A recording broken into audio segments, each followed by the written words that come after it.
बच्चा चार्ज कभी डिफाइनेबल होता ही नहीं है, चार्ज कभी भी डिफाइनेबल नहीं है। लाइक मास, जैसे मास है ना उसी तरीके से चार्ज भी है। चार्ज को हम लोग कभी मास को डिफाइन नहीं करते हैं, मास की प्रॉपर्टी डिफाइन करते हैं बच्चा। In the same manner, in the similar way we use to describe, we use to define the property of charge rather than definition of charge is there।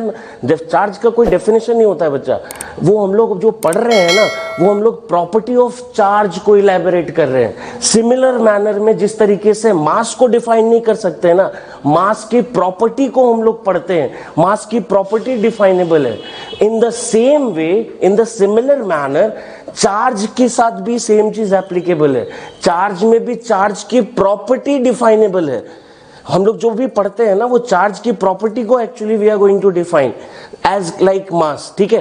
तो हम लोग बेसिकली, और एक चीज और मैं बता दूं, ये जो चार्ज और जो मास है ना दोनों को मैं एक तरीके से एक बार याद रखना कि ऑलमोस्ट दोनों सिमिलर होता है, ठीक है। हाँ कुछ कुछ डिफरेंस है, बस जो हम लोग पढ़ते हैं ना चार्ज और मास के बारे में, actually we deal with the property of charges, actually we deal with the property of mass. जो पढ़ रहे हैं हम लोग वो एक्चुअली उसका कोई प्रॉपर डेफिनेशन नहीं है, हम लोग उसके प्रॉपर्टी के बारे में पढ़ते हैं, उसके प्रॉपर्टी के बारे में हम लोग इलैबोरेट करते हैं। जिस तरीके से प्रॉपर्टी ऑफ मास पढ़ते हैं उसी तरीके से प्रॉपर्टी ऑफ चार्ज भी पढ़ते हैं। हाँ दोनों में बहुत, देखो चैप्टर स्टार्ट कर देने का यार, चार्ज के बारे में थोड़ा बता देता है, उसके बाद फिर आगे कूलम्ब्स लॉ। नहीं बच्चा, फिर पहले जो आपको पढ़ना है उसके बारे में आप पहले फील तो करो कि जो आप पढ़ने वाले हो उसमें है क्या, पढ़ना क्या है। आपको उसके बारे में एक बार पता चल जाएगा, automatically you will get the interest है। उसके बाद बाकी चीज तो ऐसी आसान हो जाएगी।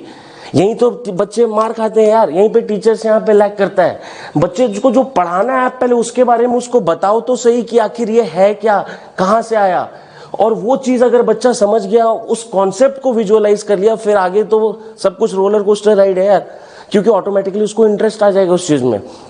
तो चार्ज को हम लोग क्या करते हैं, चार्ज की प्रॉपर्टी को डिफाइन करते हैं इन द सेम मैनर जैसे मास की प्रॉपर्टी डिफाइन होती है। चार्ज की भी डिफाइनेबल नहीं है बच्चा, चार्ज की property, again I am telling you, charge की प्रॉपर्टी डिफाइनेबल है और ऑलमोस्ट दोनों सिमिलर है क्योंकि दोनों की प्रॉपर्टी डिफाइनेबल होती है। कैसे, और डिफरेंस है दोनों में, डिफरेंस भी है, बट हम लोग पहले दोनों देखेंगे, दोनों के बीच की डिफरेंस भी देखेंगे और दोनों के बीच की सिमिलैरिटी भी देखेंगे। ओके, सबसे